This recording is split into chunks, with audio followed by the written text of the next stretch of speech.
Good morning. So, for those of you who are wondering what's going on here, I'm going to tell you, I am not Mike Packer. I am not the lead minister at Southeast Christian Church. This is, and I'm Gary Williams. I'm one of the elders.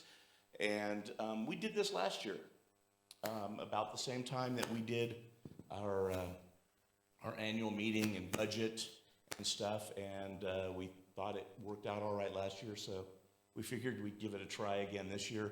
And that's just, we're going to talk a little bit about some of the vision for the next year moving forward and hit on some high points of that vision. And we're also going to talk with a couple of our ministry leaders and I don't know, what else, Mike? That was good. That was very good. No, so last week, if you missed last week's sermon, I want to encourage you to get online and listen to it at southeast.cc. Out there, it kind of gave a direction that we kind of feel we're being led as a church. And in the sermon, I said, I kind of feel like it's for all churches everywhere. In the book of Isaiah, it talks about a prophecy and how the valleys will be made level and the mountains will be made low so that all people can come to know who Jesus is. And that's the highway that we are on, that God is building a highway and we're on that highway. And so we talked about different aspects of this highway. And so as God is leading us as a church, we need to go deeper. We need to be able to draw out of what he has given to us to be able to minister to the community that he has placed us in. The other thing is that there are some guardrails on this highway. One is that Christ came to proclaim freedom to the prisoners, recovery of sight to the blind, for those who are being oppressed. And that's really what the gospel is about. It's about people who are on the outside looking in. It's for the fringe of society, the people that have been forgotten. So that's one guardrail. The other guardrail is that Jesus will build his church, and the gates of hell will not prevail against it. God is moving along the Wasatch Front, and he is building his church in this valley. And I don't think that's just us. I believe that we are Christians, but we are not the only Christians. And so there's a community of churches that are proclaiming the death, the burial, and the resurrection of Christ, and that we are saved by grace through faith so that no man can boast. So it's not built on religion. It's not built on our own works. So those are the two guardrails that I believe every church has, that we are proclaiming freedom and we have that Jesus is building his church. But also then, as we're walking down this highway, what this highway is really about is discipleship. And there's this incredible story that we looked at in the Gospel of Luke. And it's about how this guy came to Jesus, and it says that Jesus took him, he healed him, and he sent him away. And that's what discipleship is, really. It's that when we are broken and lost, that God takes us, that Jesus takes us, and he heals us, he transforms our lives, and he sends us out to proclaim. And so that's kind of the direction that we're headed. And I've just got way too much time to think while you're talking about that, and a million things are going through my head. But you guys may have noticed through the past year, we've put a little bit more emphasis, and it's been, I don't know, it hadn't been in your face, but a little more subtle on the whole discipleship idea, because we're all called to be disciples, but also to make disciples. And so, the encouragement from this morning just initially is if you have questions about discipleship, about being a disciple, what it means, come talk to Mike, come talk to one of the elders, and we can sit down and talk about it a little bit, and maybe see if we can't get you a little bit more on a path of discipleship and growing in your faith than maybe where you're at right now. Beyond that, though, we're wanting to talk a little bit again about the vision for the year. And Mike, you laid out kind of the idea of having kind of 5 numbers. Yeah. So every morning, 99% of every morning, I get up and I pray.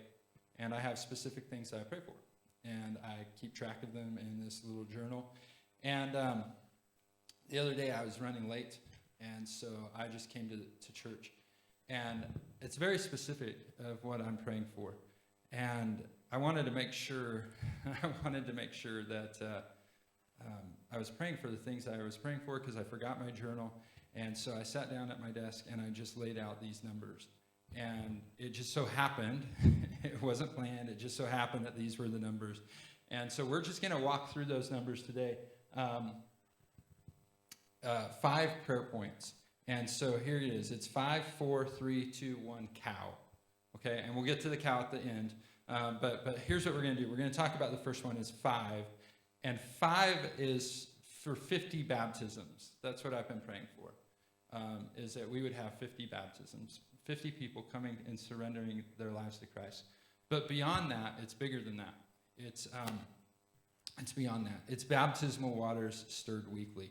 And again, touching on what Gary had just said about discipleship, that's kind of our goal as a church, is that we would bring people in, we would welcome them, they would find Southeast, but most importantly is that they would find Jesus, and that they would surrender their lives to him, and he would transform their lives.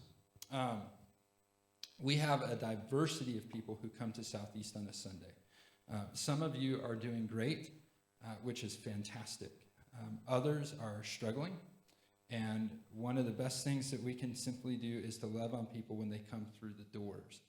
And so what I wanted to do is, as we're talking about people coming to Christ and people coming to Southeast at different walks on their spiritual journey, I wanted to talk to you about one of our ministry leaders. She's actually on staff, and that's Betty Cars. So Betty, will you come up? And Betty told me as she was walking in today that she forgot her little card, all her notes. And so we're going to make this really embarrassing for her. So will you just welcome Betty up onto the stage?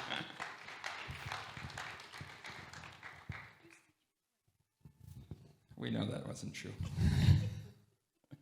Good morning, everyone. So this is Betty. If you haven't met Betty, she is on staff, and she's kind of running our greeting ministry with Letty, and she's organized. For those of you who appreciate the communion trays being passed, and we don't have the grip it and rip it things anymore, you can thank Betty. So yes, there we go. So Betty, will you just share a little bit about the greeting ministry and maybe the follow-up system or whatever else you want to talk about? I think that's one of the, for me as a longtime Christian going to different churches, because we have, been in different churches, and because we've moved, is that one of the first thing in my heart is that greeting team. You gotta be there for people and love on them and meet them where they're at. And I know that it's just a simple hello, good morning, how are you, that kind of a thing. And, but that means so much. It's welcoming, and it's being personable and caring and loving on people. And that's one of the things that is near and dear, and I'm extremely passionate about, is that we need to meet people where they're at. And there might be days that, you might be doing okay, and there might be days where you're not doing okay. And that's when you need to have somebody step up. We're supposed to do shoulder to shoulder. We're not supposed to be here all by yourself trying to figure all of this out. We're together in this. And I think of you all as family. And I want to write you a note. I want you to know that we care and that we are thinking about you. So oftentimes on Monday morning, part of our meeting is praying for all of you and for the different things that we have going on. And I like to try and follow up. So if there's somebody that you think that we should be praying for, please let me know. You have that little card. I get so excited on Monday morning when I get to go pick them up to see how many cards I have and how many people we get to pray for that day. Let's overwhelm her. Let's give her 100 cards today. So if everybody would fill out your communication card. I would love it. And I have been so blessed because I've gotten to know so many different people from so many different walks of life, that we are so diverse. And I think we sharpen each other. We have different opinions, and we're here we're here because of Jesus, and we're all one family, and we're his family, and we're community. I think I brought it up a couple weeks ago during the communion meditation, that exact point that, as you look around, and we don't often think about it this way, but as you look around in the sanctuary, we are a family. We are the body of Christ that's been called to worship here at Southeast Christian Church this morning and every week. And the greeting team doesn't have to be just the people that are assigned to be at the doors. And I've said this for years. It was literally kind of beat into me when I was just a young believer, and that was in my mid to late 20s that I came to Christ. It was the lead minister at the church I was at wanted all of us to be greeters, in the sense that our first conversation of the morning and our last conversation of the morning, make those conversations, and this is just an encouragement, make those conversations with people you don't know. It's real easy to gravitate to the people you do know, but make those conversations with people you don't know, people you don't recognize, that aren't in your Sunday school class, that aren't your age, that don't necessarily have the same ethnic background as you do. Look to kind of be bold and step into those places a little bit. It's just I think that's, I definitely agree. I think that, Tommy, one time, there was a group of us, and some of us knew some knew others, and he said, please go up and introduce yourself to someone that you don't know. And I'm a very shy person, and for me, I really am.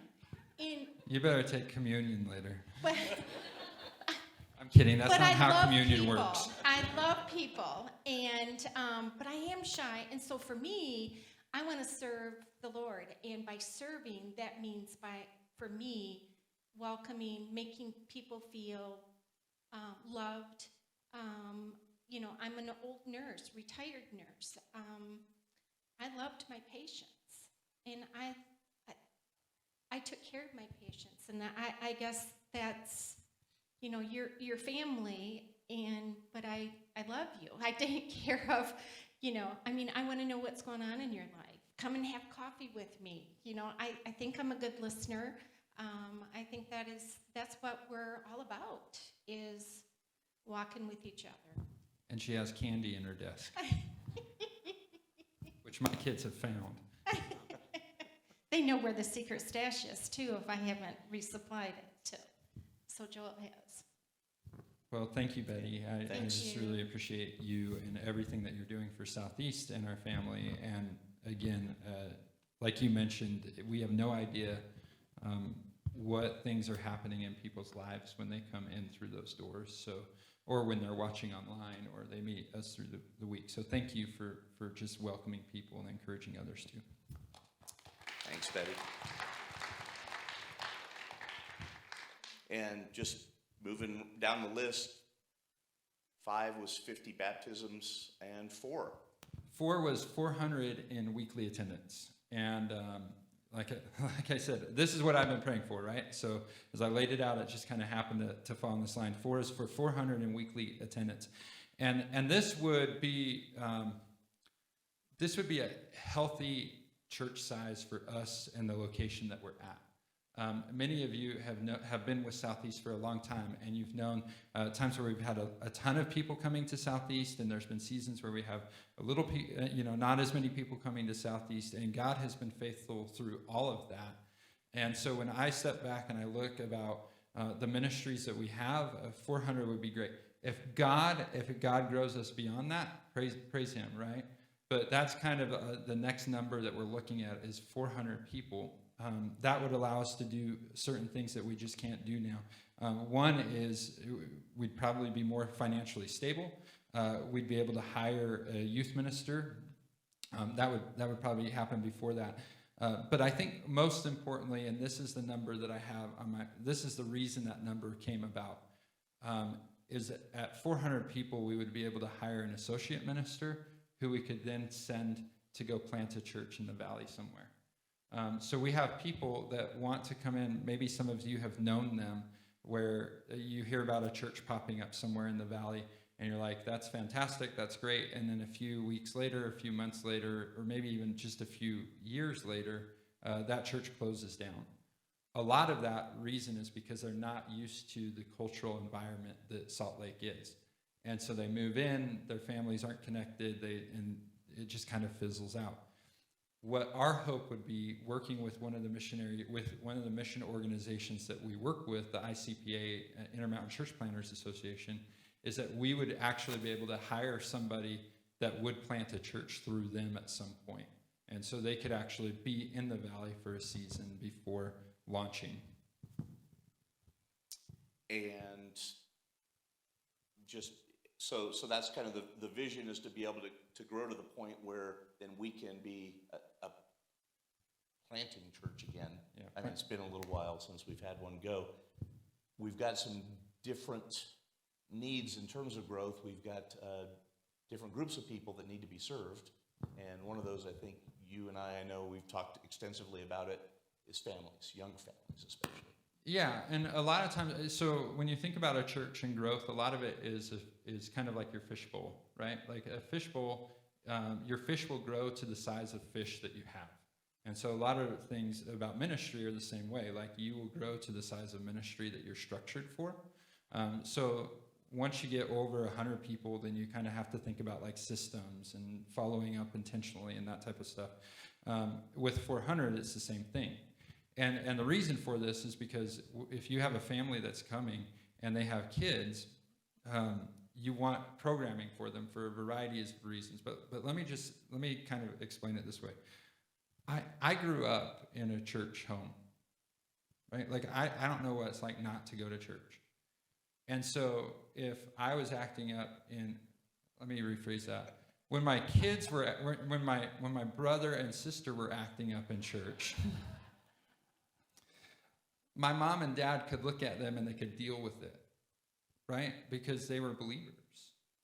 But if you have a family that's coming in and they're not believers, and the whole time they're dealing with their kids in the service, they're not going to want to come back. Because it's embarrassing for them in a lot of ways, because they're trying to keep their kids quiet, and they're not hearing the sermon, so they're not getting to participate in worship. They're just distracted with their kids in a lot of ways, and so then they end up leaving. So a couple things on that. One is this also, just so you're aware, I like kids in the service, and I think each family ought to decide when their kids ought to be in the service. And frankly, when there are kids in the service and they make a noise, it wakes some of you up. So I think that's fantastic.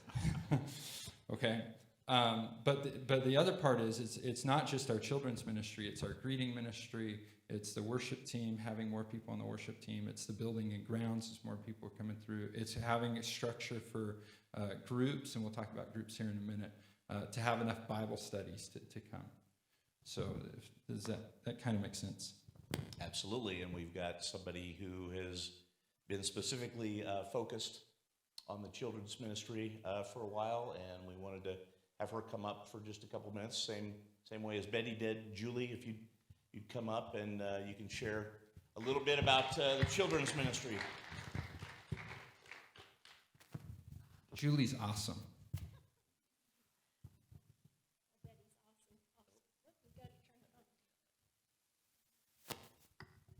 I said Betty's awesome also. Good morning. Good morning.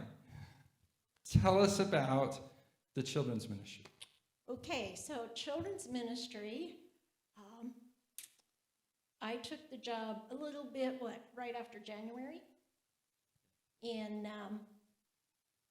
we have stabilized our volunteers, and we have classes going from newborn all the way up to 5th grade. We went through 2 curriculums. One was pretty good, but this one we have now is called Simply Loved. It is very user-friendly, DVD-driven. Also, it's fun for the kids. It's a program that teaches how to teach the children in a multi-age group, which we have. We have first grade through fifth grade in one room. And this program is designed exactly for that dynamic. We also have our preschool program, but my goal in children's ministry is very simple, and it sounds simple, but it's very deep. I want the children to know they're loved, and I want the children to love Christ. And that's the basis of every class that we teach. We also have done some outreach that were very successful. We did our Easter outreach. We've had a back to school night outreach. We did trunk or treat last week. How many of you got to do trunk or treat with us? You know, we had over 300 people come through. That was amazing. Which I was wonderfully astounded by. That was great to hear. We were not prepared for that many people. I had to call my husband to bring me candy. So that's pretty much what's going on in children's ministry. And then you're also doing the Lion Academy, which a lot of you maybe are familiar with, but some aren't. And basically, it's a Christian-based preschool that we're doing here. Could you tell us a little bit about that? So yes, 4 days a week, Monday through Thursday, we have preschool. Last year, well, it took almost 2 years to get it started. That's another story. But you know what God wants you to do, he's going to open the doors. And eventually, after COVID, those doors opened. We started last year with 3 kids. We now have 12 and 3 teachers hired because, as Mike was saying, if you build it, they will come. So we have the 3 teachers in place because our goal is 25 children by the end of this year. The nice thing about preschools and churches or childcare in churches is it's the perfect partnership. The preschool benefits from having an amazing building, gyms, playgrounds, and the support of a Christian staff, and they're learning the Word of God. The other part of it is preschools and childcares are allowed to write grants. These grants actually help and benefit the church a great deal. You've noticed there's new flooring in the classrooms, there's a new playground, there's many more things to come with building improvements that the child care is going to be able to support. And I've done this in another church for 20 years, so I kind of know how to get those grants. A couple things about Julie that you should know. When we were trying to launch the preschool, we kept coming up to barriers, which was fine. We were recognizing that. And then when it came time to start with 3 kids in it, I looked across the table to Julie and I said, Julie, how many do you need? Like for this to work for you? And we knew the 3 kids, and they were kind of coming from difficult backgrounds. And Julie, without hesitating, just looked at me and she said, Mike, it's not a job, it's a ministry. And that's her heart.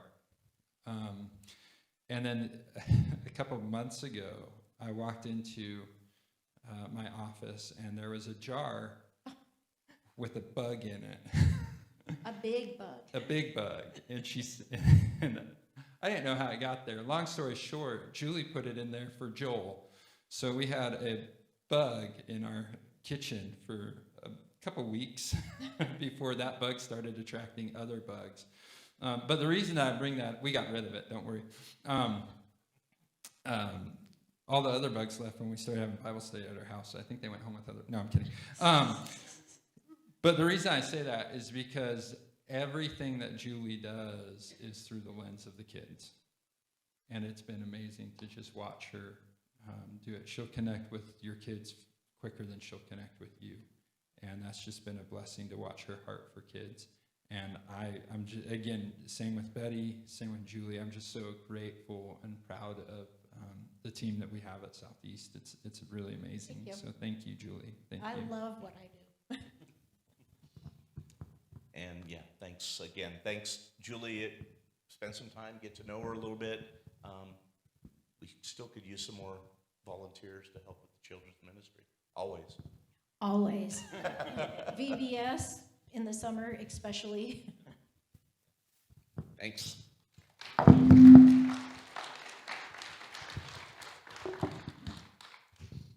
Okay, so 5, 4, and then 3. And this number actually changed, not when I sat down to do all this, but before that, I was thinking 5 years. So you'll hear in a little bit, we just refinanced our mortgage, and there's a 5-year term. And so we were planning for that 5 years. And so I had the number 5 in my mind, but as I've been praying through this, God has just kind of been, whenever I've thought about praying for 5, God seems to bring forward 3. So this is 3. So planning with an open hand. And we talked about this last week with the highway. We make plans, but we also recognize that the Lord directs our steps. So for the next 3 years, we're getting sermons planned out. Next year, it kind of follows our discipleship strategy, right? Like he took him, he healed him, and then he sent him out. Our discipleship strategy follows along those words: belong, transform, and proclaim. And so next year, we're going to focus on belonging. The sermons are how you belong in Christ. We'll be going through books of the Bible. 2024 is transform, based on John 9, and 2025 is proclaim, based on Luke 4, 16 through 30, freedom for prisoners. And we also have some leadership development events and intentional church stuff that are planned out through the next 3 years. But that's a theme. The belong, transform, proclaim is a theme that we've had now since Rick was here, 15 years, and seems to continue to fit and work, and so we're just continuing to go with that. The building, we've talked frequently about this, but through the course of a given week, we have thousands of people that come through the building here at Southeast that are not members of Southeast Christian Church. Different youth sports teams, people using our kitchen, people that need classroom space for, some of it's for homeschooling, but sometimes people just need some meeting space. So we've got a lot of different people that come through here through the course of the week.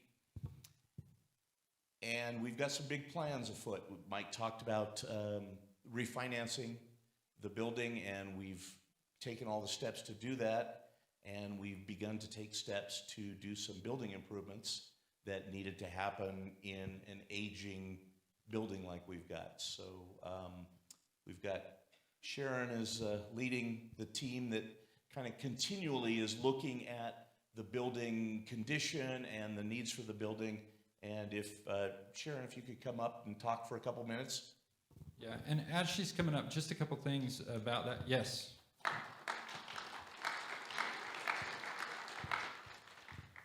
She spends more hours at the church than I do, so you should just be grateful for Sharon and not everything that she does. But we're talking about structure here, but again, our building is not the church, right? Like the people are the church. And so, like, as we're doing ministry, as we're opening up the building, and as Gary mentioned, we have about 1,500 people walk through the doors, 1,500 to 2,000 people walk through the doors every week of Southeast, every week.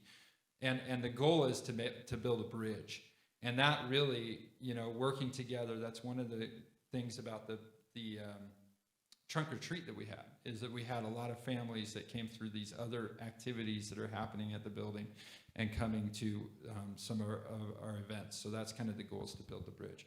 But as Gary mentioned, we have been trying to improve our building. So I'll shut up and let Sharon talk. Good morning. Issues with the building for a church are twofold, or made up of the base, which is an important piece of us being an effective ministry, and that's the brick and mortar, and you, and your faithfulness in all giving and offering your time. I want to acknowledge Marilyn, Kurt, and Rex Osborne, and Mike and Emily. They're on the building team right now, and other faithful servants are Andy Clark and Larry Coates and Jerry Adamson. And Keith and Mark are coming on and having conversations with them. And don't get scared. In 2011, Rick Stewart put together a building enhancement team to upgrade our building. And that involved evaluating and developing a plan for the church upgrade. In the month of November in 2013, that plan was shared with the church. And initially, the first work of that team was the foyer was upgraded. There were new lights installed in the hallways. And over time, some classrooms were upgraded and furniture purchased. And parallel to this, were HVAC units were replaced and the parking lot was addressed. The list is always long with a building and an aging building. You want to maintain it and you want to bring it to a state where it's not a distraction, but part of your service to the kingdom. With some reorganization, a building team was created with overlap and a continuation of the work done by the enhancement team. And over the last couple of years, we have identified necessary projects due to the age of the building and the ministries of Southeast Christian Church. Projects were put into two categories: those under $5,000, which we thought could come out of a budget as we plan and budget, and then those that are very costly, such as a roof. The expensive projects were prioritized as follows: HVAC in the gym, the roof, the bathrooms, and the carpet. Other projects on our list, but not being addressed immediately, are sanctuary lighting, pews, electrical issues, acoustical issues, finished space in the basement, the gym floor. Due to available grant money and Julie's deep background knowledge in this area, grant money was available related to our preschool, and we were able to cover the cost of the gym HVAC, enabling the new roof and the bathrooms to move up in priorities. The expectation is that all materials needed for the new roof will be here mid-December. And for all 6 bathrooms, the expectation is that all the materials needed will be here and work will begin in January. Wahoo. Yes. Under current conditions, contractors are waiting till all materials are in before they begin work. And just as a matter of explanation, there are many manufacturing and transport challenges when doing such large projects. An example is the HVAC unit, which takes care of the gym, will not be here until February or March or April, and it's been ordered. So, and that's a long wait, but it's really the way things are working right now. We began researching contractors over a year ago, and we are now what we consider close to beginning the work. As I said, bathrooms should begin in January, and the roof could begin in mid-December. Of course, the roof would be dependent on weather. And I'm sure we haven't heard the last of our challenges, but be assured that God has brought resources, competent and compassionate contractors to work with us and for us. And yeah, it's Sharon and everybody else that helps with this. Their work is it's ongoing. The list changes continually, it seems, but we've taken some significant steps forward. And all of this is really, the intention is to, like you said, so the building is not a distraction to people that would come in to worship or come in to check out what's this Jesus thing all about. Mm-hmm. They don't come in and go, oh, the sermon was okay, but the bathrooms were horrible. You misspoke. It's pronounced excellent. We'll talk. No, I bust Mike's chops all the time, but yeah, it's a two-way street. But you guys should know, I have an absolute world of respect for this guy that brings a message every week. It's just bringing a message once or twice a year that I've done has increased my respect for those that do it weekly. So there's that. But back to Sharon and the team. Yeah, just we appreciate the work. It gets a little bit unheralded sometimes, but it's important, and so we appreciate it. And really, before you leave, it was really this meeting last year that was kind of the catalyst for a lot of these things, because we were looking at the roof and we were like, oh man, how are we going to do that? And then we were looking at the bathrooms and other projects, and so we put together a stewardship team, and they kind of came up with the plan for how to do this with our current mortgage and all that stuff. So that's fantastic. And then again, just if you want to get more detailed into some of this stuff, following the service today at 11, we'll still be in here. So if you have questions about any of this stuff that we talk about, whether it is children's ministry or the stewardship project or any of that stuff, you're more than welcome to stick around for that. But again, just tirelessly, I see the guys out there moving snow,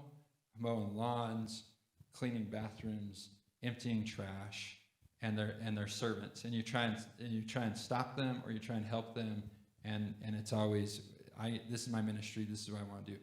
And so if you know someone on the building team, to make sure that you just thank them for the sacrificial giving that they are doing with their time. And then Sharon too, I'm not kidding, Sharon's here pretty much every day, and we've started inviting her to staff meetings and elders meetings. They just want me to bring snacks. That's true. That's true. So, thank you, Sharon. Thanks.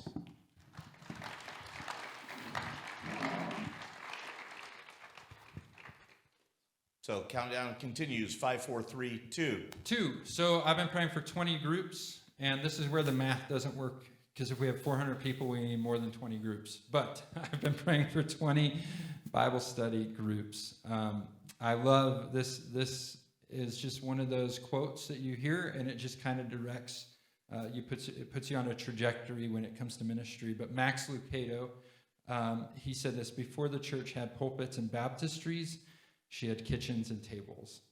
And I love that. Now, I love to preach, and I love what we do here on a Sunday morning, and it's vital, it's important. We see the early church getting together to gather to worship, specifically to receive the Lord's Supper together. But there's something that's powerful that happens when you gather together around the word and prayer in people's homes. And I would extend that even in like a Wednesday morning Bible study like the ladies have here at the church. But there's something that's different when you're in circles and you're not in rows. And so we just want to talk about that, I guess. Yeah, and I know Vicki and I we started an effort to do some of these groups, these Daring Faith groups in people's homes, and also some here at the church over the last couple of months. And I think I can only speak, I guess, directly for our group. It's been wonderful to be a part of. It's been a while since we've been a part of a small group like that. And John, you kind of have driven some of the putting those groups together and the vision for that. So if you'd come up, I'd love to hear a little bit more from you right now.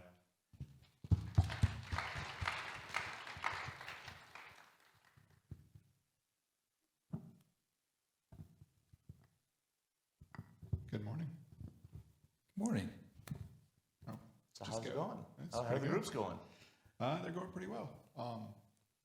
We have, speaking of the number 20, we have roughly 20 total groups, not 20 Bible study groups, but that's including the fellowship groups, monthly, like the Romeo, Secret Sisters, the Garden Group, that kind of stuff. But we probably have about 8 to 10 current Bible study groups.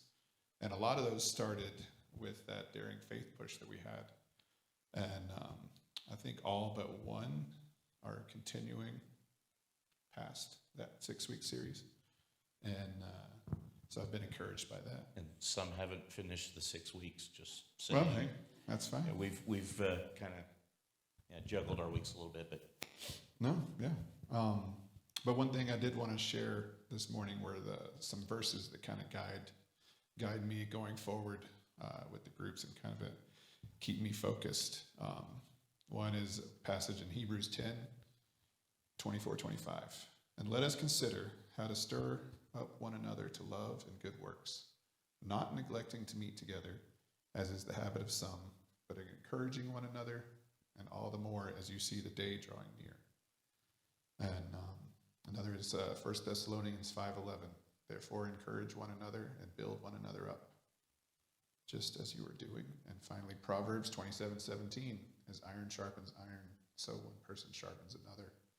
And I think that's kind of, our goal is to make disciples. It's the Great Commission, make disciples. And it's a whole lot easier to do that in the smaller groups. Sure, we all meet together for praise and worship and hearing a word, from Mike or a guest pastor or minister.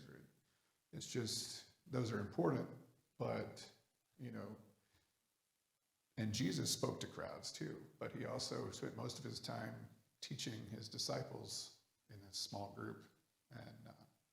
And that allows, like just this past week, our small group, we had a great opportunity to sit and discuss. I think it was Genesis 3 we were discussing.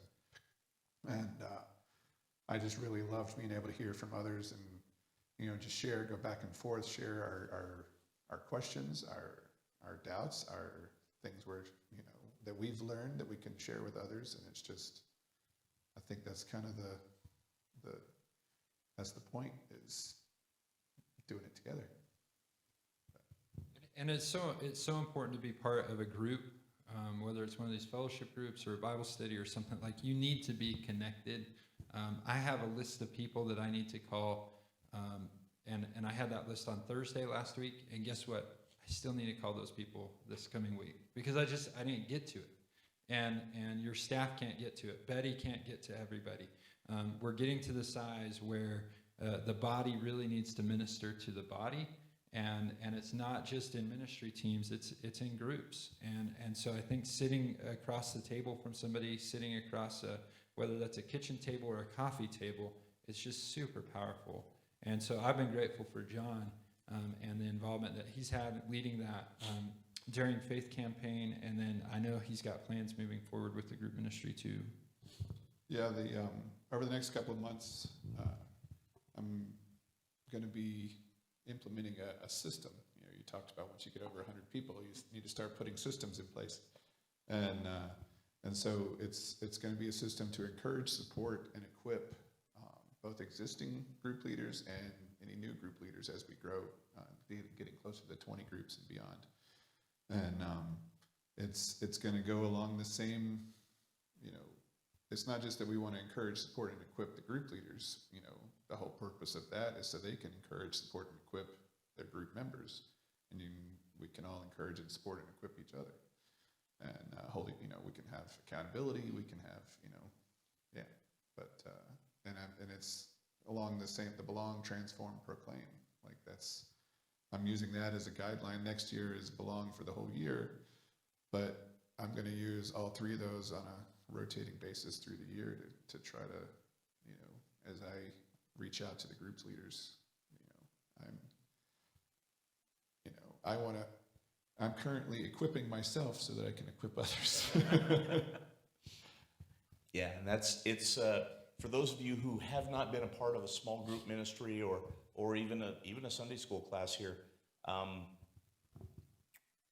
When I first came to the Lord, like I said, I was 26 years old, and time of crisis in my life, it was the small group that I was a part of that supported me emotionally, that supported me growing spiritually through that.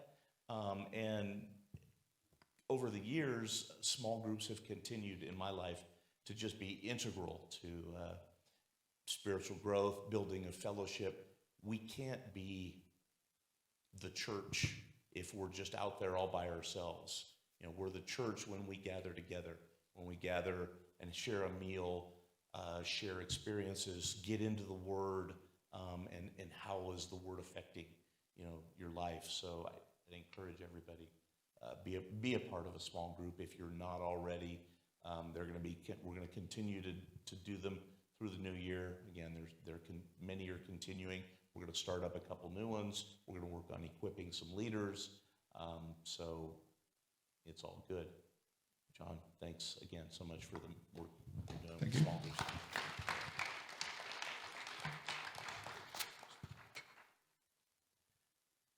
And then there was One cow. what's the cow about, please? We are Christians, but we're not the only Christians, and we support ministries throughout the world. And one of the ministries that we support is Boise Bible College. And a few years ago, Boise Bible College was talking with one of their students, Terry Stein, the president, who's not the president now it's Derek Voorhees, but Dr. Stein was talking to one of his youth ministers, potential youth ministers that was going to graduate. And he said, what are you doing when you're done? And he's like, well, man, I have all this student loan debt. And Terry got really concerned because he was like, do you know how much a youth minister makes? Because that was his plan on paying back that student loan debt. And the kid was like, I don't know.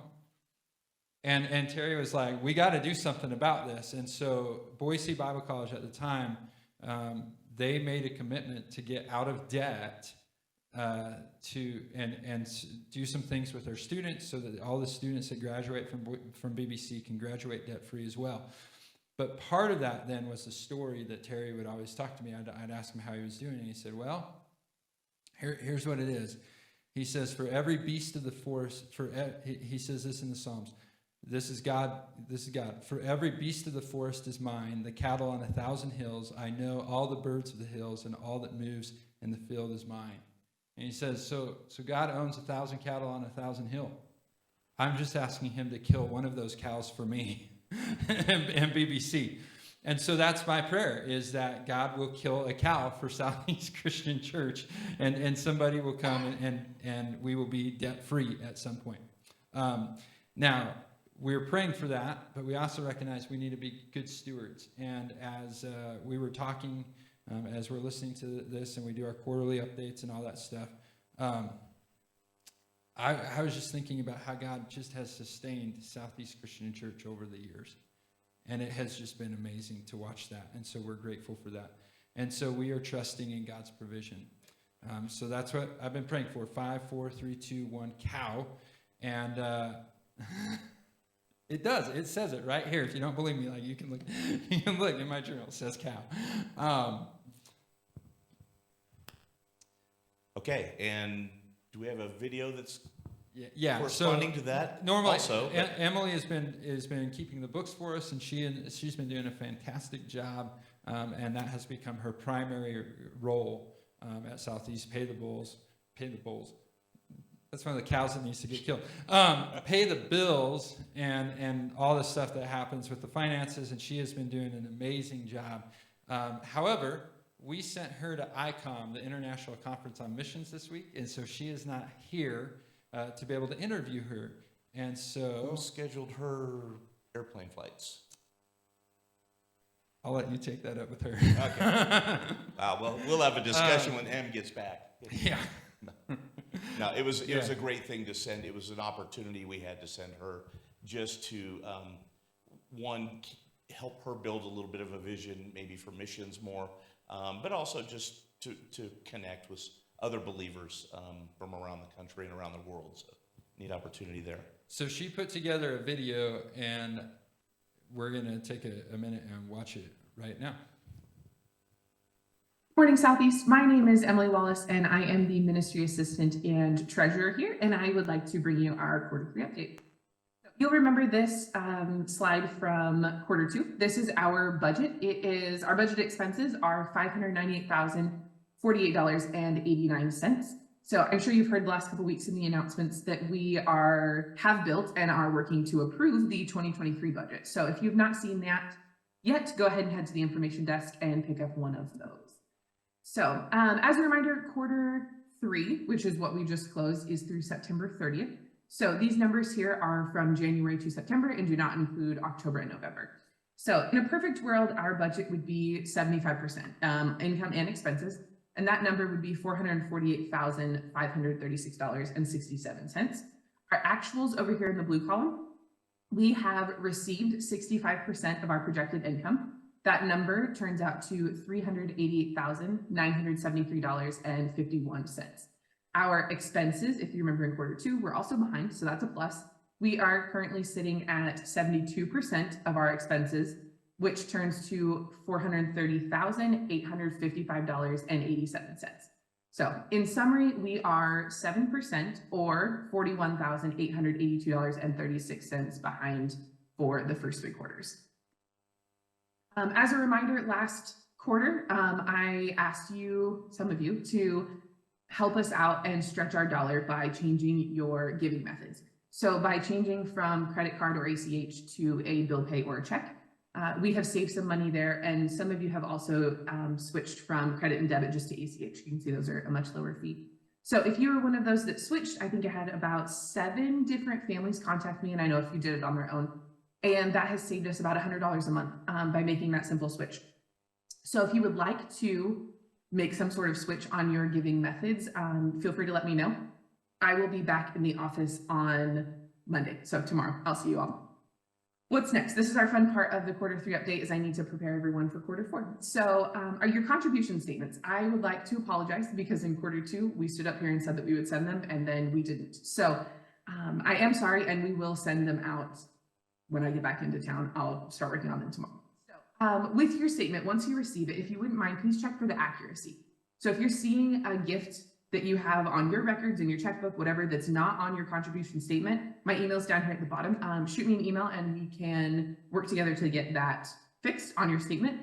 Also, if you get 2 statements, so if you receive one for Mike Packer and one for Jamie Packer and you want those combined, shoot me an email and I'll get those combined. That one's a pretty simple switch. So we will then in Q4 at the end of the year, most likely in January, we will end up sending one statement for Mike and Jamie Packer for your tax purposes.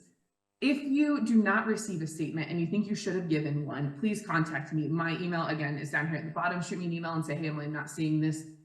We can figure out what all of that entails. So all of this helps us out at the end of the year. If we can get some of these issues rectified now, then at the end of the year, we are just more focused on all of our fun end of the year taxes and budget things. And so that would really help us out. If you are waiting, if you get your statement and you're seeing a donation that you had written to Samaritan's Purse and it's not there, there's several checks that we have gotten that are written directly to Samaritan's Purse. And so we cannot cash those once they are mailed with the boxes, I believe next week. Then Samaritan's Purse will send you a contribution statement. So if you're seeing that, that would be why. On the subject of year end, we have changed our year end giving just a little bit. So we are trying to make sure that all funds are deposited by the end of the year and not necessarily just postmarked by the end of the year. So if you are planning on giving a year-end gift, we would like to have it in hand in the church building by December 29th at 11 a.m. That will give me time to process your giving and to make sure that it makes it on this year's giving statement. If we receive anything after December 29th at 11 a.m., that will be counted towards your 2023 giving statement. So just making sure that we're all clear. Again, if you have any questions on that, my email's at the bottom. Let me know and we can work something in. Lastly here, I just wanted to show you guys this Ways to Give card. You saw that last quarter as well. If you'd like a physical card, they're available in the office. I'm sure Betty can grab one for you if you need one. In person is a great way to give, also by mail. And just a thing to note, we've had a few questions. Please do not send your giving to the 1881 East Vine Street address. That's our physical address, but it will come back to you. So especially with the end of the year stuff, we would like to note our PO box is right there for you. And something also to note that we've had a few questions about, the zip code is actually 84171, not our physical of 84121. So just a couple of things for you guys to know. Also online, the giving option is there as well. So if you'd like to give online and you have any questions, give me a call. Again, email still at the bottom. Let me know what we can do to help. Thanks, Southeast. Have a great day. So Emily just I thought that was, honestly, I thought that was live. I had to ask Mike here. Emily does a great job running the show for us in terms of she's learned a lot this year about finances and about all that stuff. We're going to do, after this service, we're going to do our, go over the budget for next year, present it.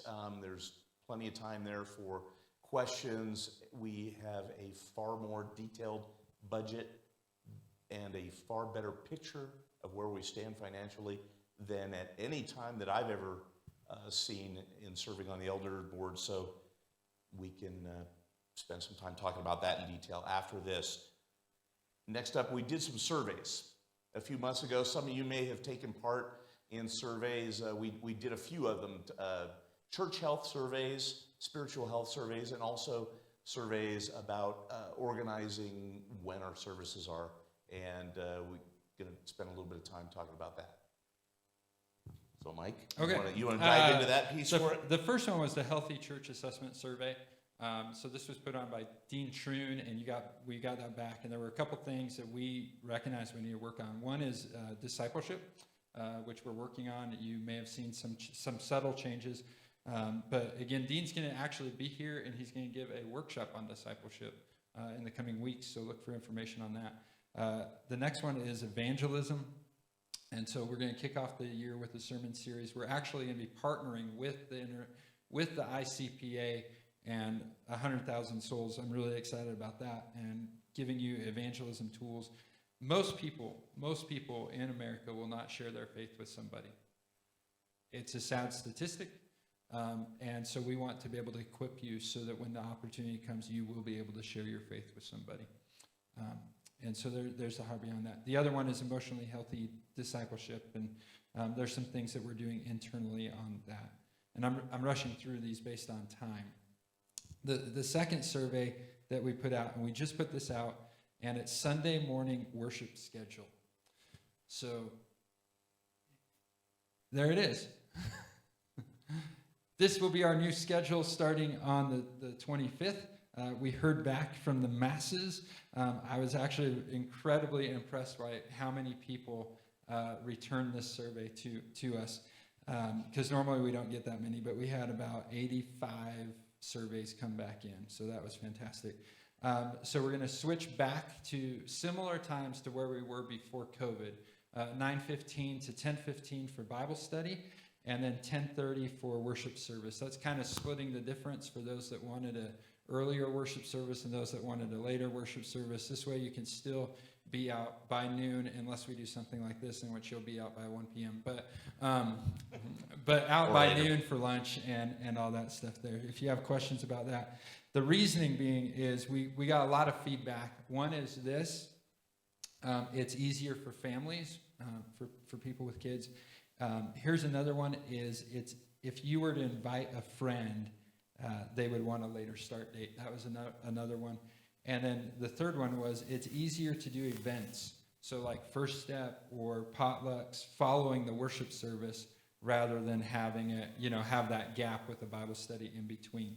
And I gotta tell you, I was just taken back. You hear this in churches about people like arguing over carpet color and that type of stuff. And I gotta tell you, like, as you guys put in surveys, there were several of them that just simply said, whatever the church needs to do, whatever is best for the body, whatever. And so there was just this sense of humility of just whatever. We just want to be together as a church family. So thank you for that. And I don't know, it just kind of hit me again, just a reminder of why I love Southeast so much. Again, so this will not start next week. So if you come at that time next week, it will be wrong. We will be starting this Christmas Day. And just so you know, we won't have Bible studies on Christmas Day. We will just have a simple worship service at 10:30. But then we will have Bible studies on the first day of the year, because you want to start your year off right and not in the hole, right? Sorry. And then finally, we have one more thing. And the reason that we're doing this way today is because we have Operation Christmas Child. Tommy's out of town also for ICOM, International Conference on Missions, with Emily and a bunch of other people. And so our annual meeting is next week, but we also have our Christmas packing party for the Operation Christmas Child. So we wanted to do kind of this Sunday this week, and then following the service again at 11, if you have any questions, you want to discuss more, we'll go over the budget, we'll go over new elder. Please stick around for that, because next week for our annual meeting, it is going to be quick. There will not be time for questions. There will not be time for or any of that stuff, because we have to get to Operation Christmas Child and pack those boxes up so we can send them off.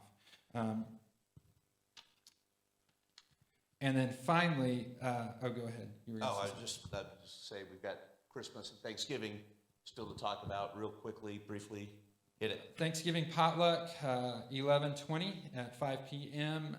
Again, we want this to be a bridge event. So as we're doing these activities like the Thanksgiving potluck or trunk or treat, we're inviting those other people that come through the building every week. And so that's a bridge event. So make sure that when you're at the potluck, that you don't just sit down and talk with people you know. Open up your heart a little bit and get to know people that you don't know. And then here's the thing. We have been sharing space. K2 the church has needed a building, and they're still looking for a building. And we thought that it was going to be temporary, but it seems to be more permanent, which is fine. They're fantastic. But because of that, their normal service is on Saturday nights, 5 or 5:30. I can't remember the time. But anyway, it's on Saturday nights. Christmas Eve is on Saturday night. And last year we did a joint Christmas Eve celebration with them, and we walked away, and it was fantastic. Again, all types of churches to reach all kinds of people. But we felt this year that it would be best if we did something just as Southeast family. We've been through a lot through COVID and all the stuff that's been happening as we're growing. It would just be really good if we just got together for Christmas Eve and kind of did a Southeast Christmas Eve service. But they have service, so we are going to do our candlelight service on that Friday. Okay, now I'm a traditional person, so this is really sticking me a little bit. You just need to be aware of that. But here's the deal. I think this is an opportunity to invite people who normally have plans on Christmas Eve. I remember Sharon came up, and I remember when we did an early Christmas Eve service, she came up to me and she said, Mike, I'm so glad we're doing a 2 o'clock service or whatever time, 4 o'clock service. She says, in all the years I've been coming to Southeast, I've never been able to attend on Christmas Eve because we have family stuff. And so let's look at this as an opportunity to invite people to come to Christmas Eve and celebrate, or to come to our candlelight service on the 23rd, Christmas Eve, to celebrate the birth of Christ. Okay, and then finally, we've got, of course, remember, keep in mind the vision, 5, 4, 3, 2, 1, cow. Yep. All right, what's 5? What's 5? What's 4? What's 3? 3-year plan. What's 2? What's cow? 1.